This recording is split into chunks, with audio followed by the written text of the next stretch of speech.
বিসমিল্লাহির রহমানির রহিম। আমি সাইফুল্লাহ আল মুর্শিদ বলছিলাম। আমি অন্তর্বর্তী সরকারের কিছু উদ্যোগ, জাতীয় নাগরিক পার্টির কিছু কথাবার্তা নিয়ে কথা বলবো। জাতীয় নাগরিক পার্টির হচ্ছে যে শেখ হাসিনাকে ভারত থেকে ফেরত আনা, এনে বিচার করা। আর অন্তর্বর্তী সরকারের একটা টার্গেট প্রথমে ছিল যে বিদেশ থেকে টাকা, যে টাকাগুলো পাচার হয়েছে সেগুলো ফেরত আনা। এই দুটার কোনোটাই এই সরকার কেন, বাংলাদেশ সরকার যেই সরকারই থাকুক না কেন, কখনো করতে পারবে না। হাসিনার ক্ষেত্রে যদি ভারত সরকার ফেরত দেয় তাহলে ফেরত পাবে। আমার মনে হয় না ভারত সরকার ফেরত দেবে।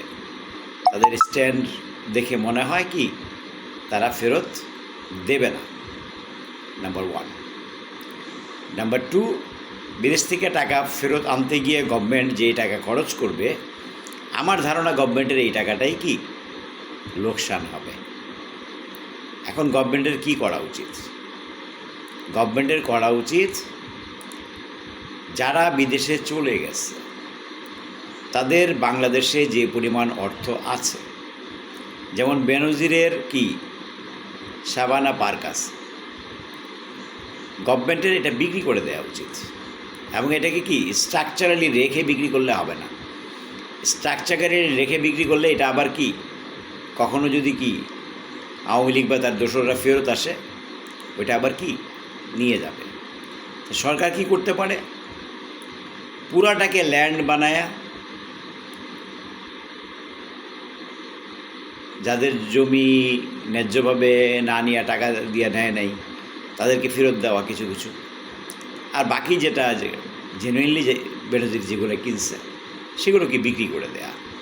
এতে গভর্নমেন্টের একটা কি আয় আসবে। এভাবে আওয়ামী লীগের যত নেতা আছে তাদের যত অবৈধ সম্পদ আছে, যেটা কি তারা সৎভাবে ইনকাম করে নাই, তাদের সবার কি বিচারের পাশাপাশি এই টাকাগুলো জব্দ করে নেওয়া। তাহলে গভর্নমেন্টে একটা বিশাল ফান্ড জমা হবে। এটা গভর্নমেন্ট কীভাবে করবে সেটা গভর্নমেন্ট কোর্টের মাধ্যমে পরামর্শ নিয়ে, কোর্টের আদেশ নিয়ে করতে পারে গভর্নমেন্ট, অথবা নির্বাহী আদেশেও কি গভর্নমেন্ট এটা করতে পারে। আর বাকি বিচার প্রক্রিয়াগুলো চলবে। এখন দেশে যারা যে তাদেরকে ধরছে তাদের বিচার করতে পারবে, যারা বাইরে আছে তাদেরকে আরও বিচার করতে হবে না। কারণ বাংলাদেশের রেকর্ড নাই। শেখ হাসিনা বহু টাকা খরচ করছে তারেক রহমানকে দেশে আনার জন্য। তারেক রহমান তো একটু নাম করা বিএনপির ভারপ্রাপ্ত চেয়ারম্যান, তার কথা না বাদই দিলাম। সাধারণ একটা কি জেনারেল মানুষকেও কি এত টাকা খরচ করেও কি শেখ হাসিনা দেশে আনতে পারে নাই। সো এই চিন্তাটাই বাংলাদেশ সরকারের বাদ দিয়ে দেওয়া উচিত। আমি যেটা পারবো না, আমি যেটা করতে পারবো না সেটা থেকে আমি সরে আসবো। সেটাতে ইনভেস্ট করা, সেটাতে কমিটি করে তাদেরকে বেতন দেওয়া, এই যে কস্টিংটা, এই কস্টিংটাই কি বাংলাদেশের কি জনগণের টাকা নষ্ট করা। সো আমার সরকারের প্রতি অনুরোধ থাকবে, জনগণের টাকা নষ্ট করবেন না। এটা খুব ভালো বিষয় না। আমি আর একটা কথা বলবো যে আপনারা অন্তর্বর্তী সরকার দেশ চালাতে পারছে না। এটা কতগুলো কারণ আছে। আমি কারণের মধ্যে দেখতেছি যে 2-3 জন উপদেষ্টা ছাড়া, 4-5জনই ধরলাম, বাকিরা ক্যাপাবল না তাদের মন্ত্রণালয় চালাতে। সো হয়তো তাদেরকে বাদ দিন। আদারওয়াইজ কি অ্যাজ সুন অ্যাজ পসিবল, যত তাড়াতাড়ি সম্ভব আপনাদের কি নির্বাচন কমিশন, জুডিশিয়ারি, সিভিল সার্ভিসের যে সংস্কার, 3-4টা সংস্কার যেগুলো আছে, আর সংবিধানের কি যে যে ধারা সংস্কার করবেন, এগুলো করে দ্রুত নির্বাচন দিয়ে দিন। নির্বাচনের পথে হাঁটলে বাংলাদেশ আগাবে। যেভাবে অর্থনৈতিক স্থবিরতা বাংলাদেশে আসছে, এই স্থবিরতাটাকে কাটাইতে হবে। এই 6 মাসে ইউনূস সরকার শুধুমাত্র ইউরোপীয় ইউনিয়ন থেকে $68 মিলিয়ন কি সহায়তা পাইল। এছাড়া আর কোনো সহায়তা কি উনিও আনতে পারে নাই। সো বৈদেশিক সহায়তা আমাদের দরকার। পাশাপাশি আমাদের এই যে যুবকদেরকে আমরা পলিটিক্সে দিচ্ছি, ঠিক আছে, শিক্ষিত যারা ঢাকা ইউনিভার্সিটি বা বড় বড় ইউনিভার্সিটির কয়টা ছেলে মেয়ে আছে, ধরেন টপ ইউনিভার্সিটিগুলো যদি ধরি আমরা, লাখখানিক প্রতি বছর লাখখানিক মতো ভর্তি হয় না, আর অনেক কম ভর্তি হয়। তো আরও কি 70-80 লাখ ভর্তি হয়ে জাতীয় বিশ্ববিদ্যালয়, বিভিন্ন পাস কোর্স বা বিভিন্ন কারিগরি প্রতিষ্ঠান, private nursing, private technical hand, technician, এই ধরনের কাজে মানুষ যায়। আমাদের গভর্নমেন্টের কি বিদেশের শ্রম বাজারটাকে ধরা, যারা নাকি বিদেশে যেতে চায় ওই শ্রম বাজারটা আমাদের ধরা উচিত। আরেকটা কাজ আমাদের করা উচিত, সেটা হচ্ছে আমাদের বুয়েট এবং মেডিকেল, এই ইঞ্জিনিয়ারিংয়ের সিটের সংখ্যা অনেক বাড়ানো উচিত। অনেক প্রয়োজনে আমাদের বুয়েটের মতো আরও 3টা ইউনিভার্সিটি করা উচিত। বুয়েটের মতো, কুয়েটের মতো না, যেটা বুয়েটের মানকেও টেক্কা দিতে পারবে। এরা কি করবে? এরা এই মেধাগুলোর মধ্যে আমরা যদি কি এখন যদি আমরা 5,000 প্রডিউস করি, ডাক্তার প্রডিউস করতেছি আমরা 5 থেকে 5,500, আমরা প্রডিউস করব, ডাক্তার প্রডিউস করব আমরা প্রতি মাসে প্রতি বছর 50,000। তো 40,000 যদি বাইরে, 30,000 যদি বাইরে চলেও যায়, তাও আমাদের দেশে ডাক্তারের কি অভাব হবে না। বলেন যে তাদের ডাক্তার বেরোবে সব কি মানে যাদের যোগ্যতা নাই, আজে বাজে ছেলে ডাক্তারি করবে না? আরে ভাই, যারা ডাক্তারিতে পরীক্ষা দেয়, যারা 60% উপরেও নাম্বার পায়, আপনি দেখবেন মাইনর 1 নাম্বার 2 নাম্বার 3 নাম্বারের জন্য কি 10, 15, 20,000 কি বাচ্চারা বাদ পড়ে মেডিকেলে। তারা কি ক্যাপাবল না? মেডিকেল চান্স পাওয়ার পরে বাচ্চারা মেডিকেল এবং বুয়েট সব জায়গাতেই, অনেক জায়গাতেই পড়াশোনা কি কমিয়ে দেয়। তাদের যেই পড়াশোনার স্পিড নিয়ে তারা চান্স পায়, সেই পরিমাণ তারা পড়াশোনা করতে চায় না।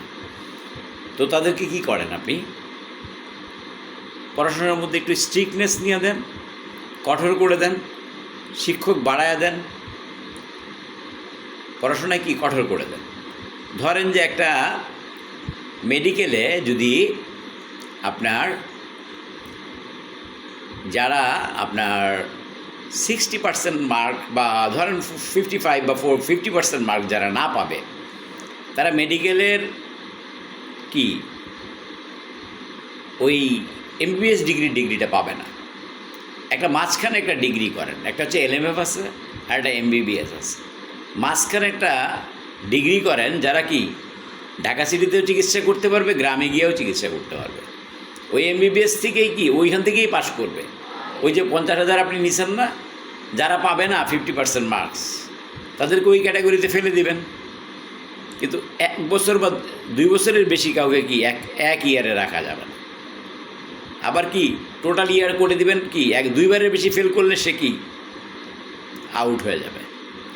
পড়াশোনায় স্ট্রিক্ট দেন, ভর্তিতে শিথিল করা না, আমি বলতেছি না, যোগ্যতর বাচ্চাদেরকেই নেন। কিন্তু যেহেতু ডাক্তার ইঞ্জিনিয়াররা বাইরে চলে যায়, সেটা আমাদের দেশেও ভালো ইঞ্জিনিয়ার দরকার। ওরা চলে গেলে কিন্তু রেমিটেন্স আসে। তো যাক না বেশি বেশি আমরা টেকনিক্যাল কিছু লোক তৈরি করি, যাদেরকে আমরা বিদেশে পাঠাই। আমাদের বাংলাদেশের মূল শক্তি কি? জনসংখ্যা। এটার প্রপার ইউটিলাইজেশন আমাদেরকে করতে হবে। এখন দেশে কর্মসংস্থান সৃষ্টি তো আছেই, সেগুলো তো করার চিন্তা গভর্নমেন্টকে করতেই হবে। এখন আমরা আরও কিছু আমাদের কি সাজেশন গভর্নমেন্টের প্রতি থাকবে যে পুলিশ, আমি এর আগে বলছিলাম, পুলিশ, ডিজিএফআই, এনএসআই এদেরকে 2 মাসের মধ্যে আইডেন্টিফাই করে ফেলেন যারা কালপিট, তাদেরকে সরিয়ে বাকিদেরকে বলে দেন সাধারণ ক্ষমা তোমাদেরকে ঘোষণা করা হলো, তোমরা কি নির্বিঘ্নে কাজ করো।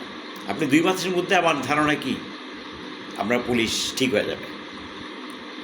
আর আর্মিকে আপনারা কি যতটুকু সম্ভব যে জায়গায় ব্যবহার করা লাগে সেখানে ব্যবহার করেন। পুলিশের সঙ্গে প্যারালাল আর্মির ব্যবহারের দরকার নাই। আর্মিরা ইন্ডিভিজুয়ালি কাজ করুক, আর্মি র্যাবের সঙ্গে মিলে কাজ করুক, পুলিশকে ছেড়ে দেন তার নিজের মতো করে কাজ করতে। এটা আজকে না, 2-3 মাস পরে। এখন আমার কথা হচ্ছে, দেশ অর্থনৈতিকভাবে দেশ কীভাবে কি বাংলাদেশকে কীভাবে সিঙ্গাপুর মালয়েশিয়া করা যায় সেই দিকে মনোযোগী হন। এই যে সমন্বয়ক সংস্কার, কি বলবো আমি, বাংলাদেশের 1 নম্বর সমস্যা হচ্ছে ঘুষ। এই ঘুষটাকে বন্ধ করেন, এটার বিরুদ্ধে চরম একটা আইন করেন। আপনারা বলবেন আমি কেন বলছি বারবার ঘুষের কথা। এখন আমি এর আগে ব্যাখ্যা অনেকবার দিছি, তবু ছোট্ট করে বলি। একটা থানায় যদি 10 লাখ 20 লাখ টাকা চাঁদাবাজি হয়, তার 10 লাখ টাকা কি প্রশাসন নেয় নর্মাল সিচুয়েশনে। এখনকার সিচুয়েশনটা ভিন্ন। এখন অর্গানাইজড হয়েতে চাঁদাবাজিও হচ্ছে না, অর্গানাইজড হয়েতে কি চাঁদাবাজির টাকাও থানায় যাচ্ছে না। সো এই জিনিসগুলোকে অর্গানাইজ করার সুযোগ করে দেয় হচ্ছে ঘুষ। একটা রাস্তা 1 কোটি টাকার রাস্তা 10 কোটি টাকা কি দিয়ে 10 কোটি টাকা সরকারি বিল পাস করে, এতে সরকারি কর্মচারীরা কি সিগনেচার করে করে টাকা নেয়। রাজুকের চেয়ার টেবিলও ঘুষ খায়, বিআরটিএর চেয়ার টেবিলও ঘুষ খায়, ভূমি অফিসের চেয়ার টেবিলও ঘুষ খায়। চেয়ার টেবিল বলতে মানে A to Z ঘুষ খায় বলতেছি। আপনারা এই সংস্কারগুলো করতেছেন না, মুখে সংস্কার সংস্কার চিল্লাচ্ছেন। কোনটা করবেন বলেন। সমন্বয়কদের বলছি বা বৈষম্য বিরোধী বা জাতীয় নাগরিক পার্টিকে বলছি, আপনারা বলেন যে ঘুষ বন্ধ করেন, বাংলাদেশের নেতা ফেতা সব ঠিক হয়ে যাবে, সব ঠিক হয়ে যাবে। ঘুষের শাস্তি আমি যেটা বলছিলাম এই ধরনের কোনো শাস্তি এটাই দিতে হবে তা না যে হাতের আঙ্গুলের 1 গিরা কেটে দিবেন, কিন্তু সে অফিস করবে, তার চাকরিও যাবে না, সাসপেন্ড হবে না, 1 দিনের জন্য তার কোনো কি ছুটিও হবে না। দেখবেন কি ঘুষ খাওয়া বন্ধ হয়ে যাবে, দেশ মালয়েশিয়া হয়ে যাবে, সময় লাগবে না।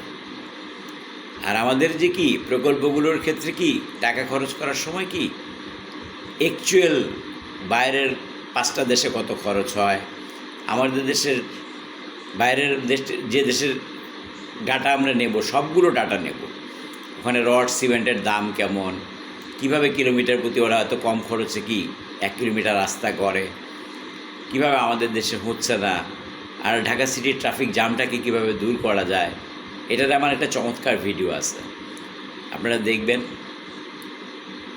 আমি ট্রাফিক জ্যামের ব্যাপারে যে ডিসিশন দিচ্ছি ওইটা হলে ঢাকাতে আরও 1 কোটি লোক ঢুকলো 1 মিনিটে জ্যামও পড়বে না। এখন আমার সে হচ্ছে যে বাংলাদেশ দেখুন, বাংলাদেশ ক্রিকেটে কি, ক্রিকেট নিয়ে কথা বলবো। বাংলাদেশ ক্রিকেটে কি হচ্ছে আমাদের, আমরা যখনই বড় টুর্নামেন্ট যাচ্ছি হেরে যাচ্ছি। এর মূল কারণ কি জানেন?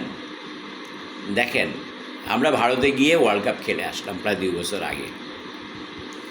তখনই আমরা জানলাম যে আমরা 25 সালে আমরা কি চ্যাম্পিয়ন্স ট্রফি খেলব।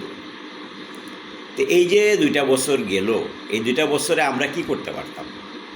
আমরা পারতাম 40 জন প্লেয়ারকে তৈরি করা। 40 জন প্লেয়ারকে আমরা কি এই 40 জন প্লেয়ার থেকে আমরা 15 জনকে নেব। 2 বছর আগে যদি আমরা 40 জনকে রেডি করে ফেলতাম তাহলে আমরা কি এখান থেকে 15 জন বের করে ফেলতে পারতাম। আপনি একটা জিনিস খেয়াল করবেন, আমরা ওয়েস্ট ইন্ডিজে যে সিরিজটা জিতলাম সেটা কিন্তু ব্যাটসম্যানরা জিতায় নেয় আমাদেরকে। হ্যাঁ, ব্যাটসম্যানদের পারফরমেন্স ভালো হবে কখন জানেন? যখন আপনার টিমটা ব্যালেন্স থাকবে। আপনার টিমে যদি চমৎকার বোলিং থাকে, আপনি একটা ডিসেন্ট রান করতে পারেন, যেখানে অন্য দল কি ওয়ানডেতে 300 করে, আপনি 280 করতে পারলেও আপনি ম্যাচটা জিতবেন। যেমন দেখেন ওখানে বোলার কারা ছিল, তাসকিন ছিল, হাসান মাহমুদ ছিল, তানজিব সাকিব ছিল ফাস্ট বোলার। স্পিনার ছিল রিশাদ আহমেদ আর শেখ মাহেদি। আর মিরাজ ছিল অ্যাজ এ ব্যাটসম্যান অলরাউন্ডার। তাকে 2-1 ওভার বল করাইছে, না করাইলে নাই। আমার ধারণা সে এক ম্যাচে 1 ওভার আর এক ম্যাচে 2 ওভার, 3 ওভার বল করছিল। তো এই যে আমরা 5 জন বোলার নিয়ে খেললাম, এটাই কিন্তু আমাদের সাকসেস চলে আসছে। এখন আমাদের 4টা প্লেয়ার আছে। শেখ মাহাদি বাঁহাতি বোলার এগেনস্টে, বাঁহাতি ব্যাটসম্যানের এগেনস্টে এক্সেলেন্ট বোলিং করে। আমাদের মোস্তাফিজ বাঁহাতির বোলার এগেনস্টে এক্সেলেন্ট বোলিং করে। আর বাকি যারা আছে তারা কখনো কখনো একটু ভালো করে, কিন্তু রেগুলারলি বাঁহাতি বোলারের এগেনস্টে আমাদের, বাঁহাতি ব্যাটসম্যানদের এগেনস্টে আমাদের বোলার তৈরি হয় না। বর্তমানে বিশ্বে দেখবেন একটা দলে 4টা থেকে 5টা বাঁহাতি ব্যাটসম্যান থাকে। তো এই বাঁহাতি ব্যাটসম্যানদেরকে কী করবেন আপনারা? ওদেরকে আউট করতে হবে না? এক রাজেন্দ্র রবীন্দ্র আপনাদের কাছ থেকে ম্যাচ বের করে নিয়ে যায়। এখন 4টা অলরাউন্ডার আছে। ধরেন আমরা যদি প্রথম থেকে রিশাদ হোসেন, শেখ মেহেদি, সাইফুদ্দিন আর হচ্ছে গিয়ে আপনার Tanzim Sakib fast bowler, but is very good allrounder. কিন্তু আমরা বানাইতে পারি তার এই 4 জনকে, সাইফুদ্দিনকেও বানাইতে পারি, রিশাদকেও বানাইতে পারি, শেখ মাহাদিকে। দেখেন এই 4টা প্লেয়ার যদি আমাদের খেলে আর আমরা 5টা ব্যাটসম্যান নেই আর 2টা ফাস্ট বোলার নেই, তানজিম সাকিব আর সাইফুদ্দিন ফাস্ট বোলিং করবে, এরা ব্যাটিং করবে টপ অর্ডারে। মানে কি আপনাকে যেটা করতে হবে, প্রথম 5টা ব্যাটসম্যান আপনার তো নিচ্ছেনই আপনি।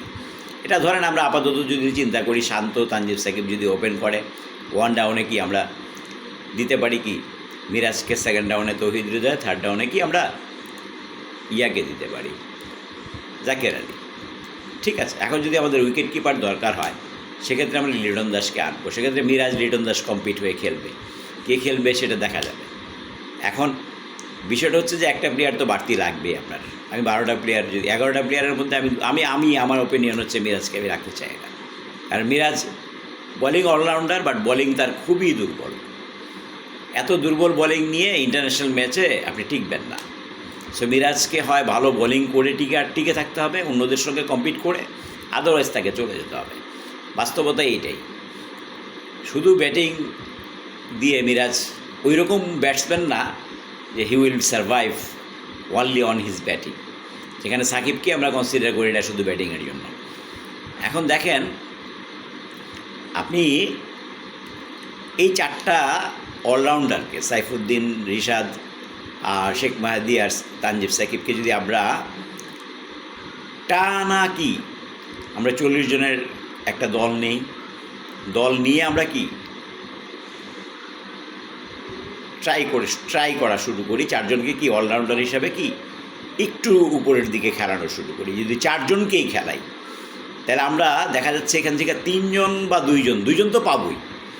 আমরা 2টা যদি জেনুইন অলরাউন্ডার পেয়ে যাই, আমাদের 2টা অলরাউন্ডারই দরকার। একটা ফাস্ট বোলার অলরাউন্ডার মানে তানজিম সাকিব সাইফুদ্দিন থেকে একজন, আর রিশাদ আর শেখ মাহাদি থেকে একজন। 2 জন অলরাউন্ডার যদি আমরা পেয়ে যাই, তাহলে আমরা 4টা বোলার আর 2টা অলরাউন্ডার, তাতে 6টা বোলার নিয়ে খেললে আমাদের 50 ওভারে কখনো কি ঘাটতি হবে না। আর ব্যাটসম্যান 5 থেকে 6 জন যদি কি ডিসেন্ট ব্যাট করে এনাফ। আর অলরাউন্ডার যে 2-3 জন থাকবে, এরা কি স্লগ ওভারে খেলে আমাদেরকে কি একটা ডিসেন্ট স্কোর এনে দেবে। একটা ভালো বোলিং থাকলে অন্য দল 250 করাটা অন্য দলের জন্য টাফ হয়ে যেত। আজকে যদি অস্ট্রেলিয়া যে রান করছিল, এই রানে যদি কি অস্ট্রেলিয়ার প্যাট কামিন্স, মিশেল স্টার্ক থাকতো, ইন্ডিয়ার পক্ষে ম্যাচ জেতা কষ্ট ছিল। এখন আপনি আপনার ডিপ টিমটাকে ব্যালেন্স করবেন না, আপনি সবসময় কম্প্রোমাইজ করবেন যে আমি 10 ওভার বোলিং কম নেব, ব্যাটিং একটা বাড়ায় নেব। এটা আমাদের দেশে আজকে থেকে না।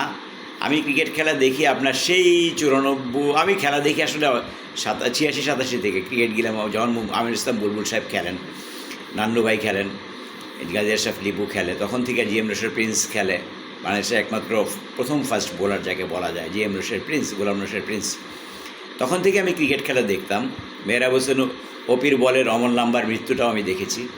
তা আমি বলবো যে কি মানে আপনারা এই যে 2 বছরের প্ল্যানিংটা যদি করতে পারেন, তা 27 ওয়ার্ল্ড কাপে আমাদের কি একটা সমূহ সম্ভাবনা থাকবে। এখন আপনারা 3টা টিমের জন্য কি 3-15-45 জন সিলেক্ট করেন, এদের মধ্যে কি কন্টিনিউয়াসলি ওয়ান ডে খেলা, কন্টিনিউয়াসলি। প্রয়োজনে কি এখানে বাইরে থেকে কিছু প্লেয়ারকে আনেন, 3 জাতি টুর্নামেন্টের মতো করেন, বাইরের প্লেয়ারদের সঙ্গে আমাদের প্লেয়ারদের ডিফারেন্স কী, কিছু ইনভেস্ট করেন, আগামী ওয়ার্ল্ড কাপের জন্য কিছু কি আলাদা ইনভেস্ট করেন।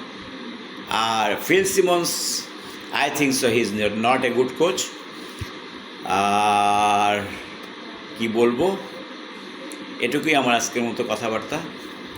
আপনারা ভালো থাকবেন, সুস্থ থাকবেন, সুস্থতাই আমি সবার কামনা করছি। আল্লাহ আপনাদের সবাইকে সুস্থ রাখুক। ধন্যবাদ।